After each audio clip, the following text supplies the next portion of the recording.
પધારેલા હરિગુરુ સંતનો જય. ગુરુ નિરાંત મહારાજનો જય. પરમ પૂજ્ય કાંજીરામ બાપુનો જય. હે જી તત્વસાર ત્રિલોકમાં હને ગુરુ ગોવિંદ કરું આદયંત મધ્ય એક છે તો હરિ ગુરુ સંત સ્વરૂપ સદગુરુ મહારાજનો જય. આજે ગામ મેળાની પાવન ભૂમિ પર એવા અમારા ઉત્તમભાઈ, મહેન્દ્રભાઈ, હિતેશભાઈ તથા સહપરિવાર મળી અને સંત સમાગમ રાખી અને સંતોના દર્શન કરાવ્યા તે બદલ કોટી કોટી વાર વંદન. સંત સમાગમ હરિકથા દોહી દુર્લભ હે ભાઈ. સંતોનું સમાગમ કરવું, સંત મહાપુરુષોએ કીધું કે સંતોના દર્શન તો દેવોથી દુર્લભ. આવા સંતોના દર્શન કરાવી અને વિરાટ સ્વરૂપથી આજનો મહિમા દેખી અને સંતોના વિરાટ સ્વરૂપથી દર્શન કરી અને આનંદ અનુભવું છું. સંત મહાપુરુષોએ ભક્તિમાં, વાણીમાં, હમણાં સત્સંગમાં મહિમા દીપાવ્યો, પણ જ્યાં સુધી લક્ષ્ય ના હોય ત્યાં સુધી આ લક્ષ્યમાં આવે હો લક્ષાવંતીને લીલા લહેર. એવા આજના મહિમાને દીપાવનાર અમારા સદગુરુ મહારાજ કાંજીરામ બાપુ સાથે સંત માતા વિજાબા મહારાજ, એવા ડીસાથી વધારેલ હરજીવનરામ મહારાજ, ધનાવાડાથી મફારામ મહારાજ અને ચિત્રોડાથી રાણારામ મહારાજ, જે નામી અનામી સંતો વધાર્યા, બાળ ગોપાળ સંત માતાઓ સર્વત્રની જય ગુરુ મહારાજ. સંત મહાપુરુષોએ કીધું કે મનુષ્ય જન્મ મળ્યો તો શા માટે મળ્યો અને શું કરવા માટે મળ્યો? આયો તો પણ રોણ્યોનો મનુષ્ય જેવો જન્મ, શેર અનાજના કારણે મૂર્ખે કોટી બોજા કરમ. આ મનુષ્ય જન્મ શું કરવા માટે મળ્યો તો એની ખોજ કરી નથી અને 50 60 વર્ષ થઈ જાય એળે અવસર જતો રહે. એટલા માટે રાજી દાવાની જરૂર છે. સંત મહાપુરુષો સત્સંગની અંદર કીધી, પણ આ જીવ અજ્ઞાનતાની ઊંઘમાં ઊંઝો છે એટલે જાગતો નથી. હમણાં વાણીમાં કીધું હતું કે આશરાની વાતે હો થાય ભાલ્યું પડાય દે. આપણે આશરાની વાતો કરો તો કે અમારા બાપ દાદા કરતા હતા એ અમારે કરવું પડે. આ આશરાની વાતો અમારા બાપ દાદાએ આવું કર્યું નથી એટલે અમારા હીરું પણ નિશ્ચય કર્યું નથી. સંત મહાપુરુષો નક્કી કરાવે છે એટલા માટે નક્કી કરી લો કે આશરાની વાતે હો થાય ભાલ્યું ભળાય દે. ભાળો અને નક્કી કરો કે વસ્તુ સત્ય શું છે. જ્યાં સુધી તમને નક્કી ન થાય એટલી ઘડી તો કીધું હતું કે ઊંઘમાં માણસ બકવાસ બહુ કરે અને દગાડ્યો હોમો. આ અજ્ઞાનતાની ઊંઘમાં ઊંઝો દે એટલે એની ખબીર. પરંતુ કોઈ સંત મહાપુરુષો ભેટી રહી અને એમના ચરણોમાં જતો રહે તો આયરો જાગે નહીં, જાગે અને માટે જાગવાની જરૂર છે. એટલા માટે કીધું છે ગીતાદીમાં કે હે અર્જુન, તારે ભગવાન થવું નથી, તારે સંત થવું નથી, ફક્ત ને ફક્ત મનુષ્ય બની અને તું તને દોણી દે કે તું કોણ છે અને તારો ધર્મ શું છે. તો સંત મહાપુરુષોએ કીધું કે ગુરુ સિવાય તમે તમને ઓળખી નાખો, આખા વિશ્વને ઓળખો, પણ ગુરુ સિવાય તમે તમને ન ઓળખો. જેમ ગીતાદીમાં કીધું કે મનુષ્ય બનીને તું તને દોણી દે. જ્યાં સુધી મનુષ્ય ના બનો ત્યાં સુધી પરમાત્માના પદને પામી શકાતું નથી. અને મનુષ્ય ક્યારે થવાય? મનુષ્ય બનવું પડે. મનુષ્ય થવું હોય તો સદગુરુના ચરણે જવું પડે. મા બાપ જન્મ આપે, દીકરી કહેતો દીકરાનો, પણ સદગુરુના ચરણે દો ને તો મનુષ્ય થવાય. અને મનુષ્ય થો તો જ તમે પરમાત્માના પદને પામી શકો. સંત મહાપુરુષોએ કીધું કે મનુષ્ય થઈને જીવો રે સંતોભાઈ, મનુષ્ય થઈને જીવો. મનુષ્ય થો તો જ તમને તમારી પારખ પડે, પણ આશ્રયની વાતોમાં આવી અને ભેદ ભ્રતિઓમાં ભ્રમમાં ફસાઈ અને રહ્યા જીવ અધોગતિમાં જાય નહીં. જેમ કે જીવ દશામાં ફસણો દે. જો જીવ દશામાંથી નીકળવું હોય તો શબ્દ દિશા પકડવી, દશામાંથી નીકળવું હોય તો દિશા પકડવી પડે. પણ કઈ દિશા? સંત મહાપુરુષોના શબ્દ દિશા જો પકડો તો આ જીવ દશામાંથી મટે. માટે જાગી દો, સંતોના ચરણોમાં દો અને તમે તમારા સ્વરૂપને જાણી લો. આશરાની વાતોથી બધી જ્યાં સુધી નક્કી ન થાય. કીધું કે આશરાના ઓબા તો બહુ રે લડ્યા છે, મૂડી વિના રસ ન ખવાય. તમે નક્કી કરો કે બે ઇટાળીઓ વચ્ચે ખાલી આપણે બેહારો, મંદિર આપણે બનાવો, પૂજારી આપણે ના આપણે, હાથે જોડવાના આપણે ને આપણે, અને છતાં માગવાનું એ આપણે નહીં. કીધું છે કે તારું બેહારેલું હું બેઠું, તારી એક ફૂટી કે બે. તમે બેહાર્યું, તમે હાથ જોડો, તમે મંદિર બનાવો અને સતય માગો તમે ના.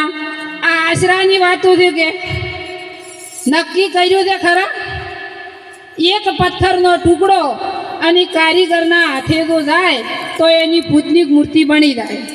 એમ જો આ મનુષ્ય જન્મ મળ્યો છે, જો સંતોના ચરણોમાં જતા રહો તો તમે પૂતની મૂર્તિ બનો ને બનો. કીધું છે કે નરકા નારાયણ હોય, પશુ કી પનિયા બને, નરકા ના હોય કહોય. નર જો એસી કરણી કરે તો નરમાંથી નારાયણ હોય. સંત મહાપુરુષોએ કીધું છે. અને તો એક પથ્થરનો ટુકડો હોય અને જો કોઈ ધોબીના હાથે આવી જાય તો એની કેવી દશા થાય. એટલા માટે તમે નક્કી કરી લો કે આપણા મનુષ્ય અવતાર મળ્યો તે શું કરવાનું છે અને જાગૃત થવાનું છે. કોઈ વેદ શાસ્ત્ર પુરાવો આલો ખરી? કોઈ એવું કીધું ખરી કે સંતોના? મીરાબાઈ બોલ્યા કે સંત ચરણમાં દેજો અમને વાસ. જે તમે ઇતિહાસ જુઓ સંતોના, કોઈ કીધું કે અમને ભુવાના ચરણમાં વાસ જેદો એમ, કે અમને માતાના ચરણમાં વાસ જેદો એમ? આવો છે ઇતિહાસ છે ખરા? કે તમે દીવો બત્તી કરી અને તમે તમારા બેહારેલા કન માગદો અને તમને કોઈ આલશે, આવું કોઈ નક્કી કરી આલ્યું ખરો? તમે માણસ મનુષ્ય અવતાર મળ્યો છે અને જાગૃત થતા નથી. તમે ભૂપો લાવો, તમે પાઠ કરાવો અને સતા ધોળે દાડે આ ઓખોથી નથી દેખાતું એટલે હીરો દીવો કરે અને દીવો કરી અને પાછો તમારા આગળ હીરો ઓમ કરતો એક નમ દોણા નો કે લો બોલો હર્યા દોણ. તમને દોણા ઉપર વિશ્વાસ આવે છે, પણ આવા સંત મહાપુરુષો ઉજાગરા કરીને હમદાવી દી એના વચન ઉપર વિશ્વાસ નથી આવતો. માટે જાગી દો કે આ કેટલું નક્કી કરાવે દઉં. એ ગવાના દોણા ખાલી ઓમ નોશા હાટે દુઃખ મટતું હોય તો તમે નક્કી તો કરો કે એમને ચમચમ છે. તમે એમને ઘેર દઈને નક્કી કરો કે એમને ચમચમ છે. આ વિશ્વમાં કોઈને શાંતિ નથી. કર્મ સિવાય કોઈ નડતું. જોણ તો રાધા હોય કે રંક હોય, ભૂવો હોય કે ગમે તે હોય, પણ કર્મ સિવાય કોઈની કોઈ નડતું અને કર્મ કોઈને છોડવાનું. આ કર્મ 3 પ્રકારનું સંત મહાપુરુષોએ કીધું. અને જે પરાબંધ કર્મ છે એ શરીર હાથે બંધાયેલું છે અને પરાબંધ કર્મ પૂરું થાય ને તો આ શરીર છૂટી જાય. આ શરીર પરાબંધ કર્મ ભોગવવા માટે જ મળ્યું છે.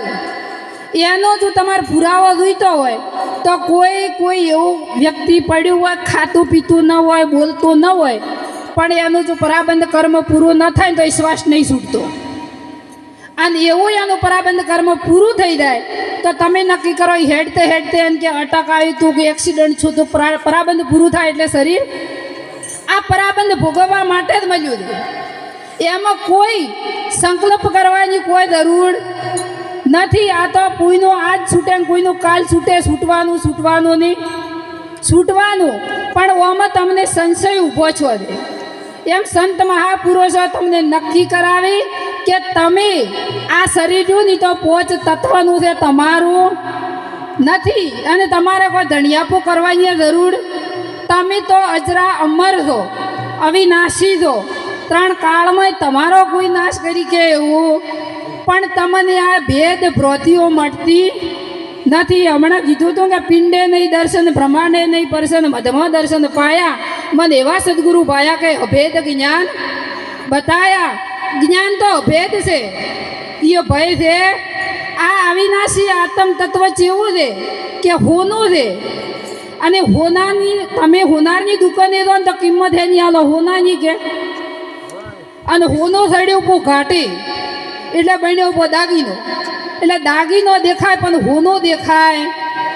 અને તમે તો લેવા દો તો હોનારની દેહાની આલો કિંમત કે હાર આ બનાવ્યો એટલે હારની કિંમત આલો હોનાની.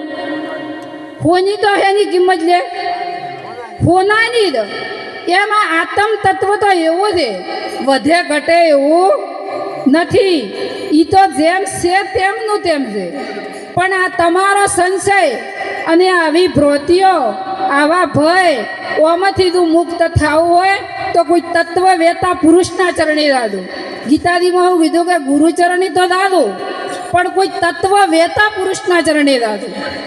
જે આ તત્વને જોડતા હોય એમના ચરણે દાદો, તો તમને આવા જન્મ મરણના જોખમમાંથી મટાડશી. કીધું છે કે જન્મ મરણ મટી દાય રે સાહેલી આજે આનંદ મારા ઉરમાં. સદગુરુ સ્વામીને સેવતા જીવ પણ મટી જાય.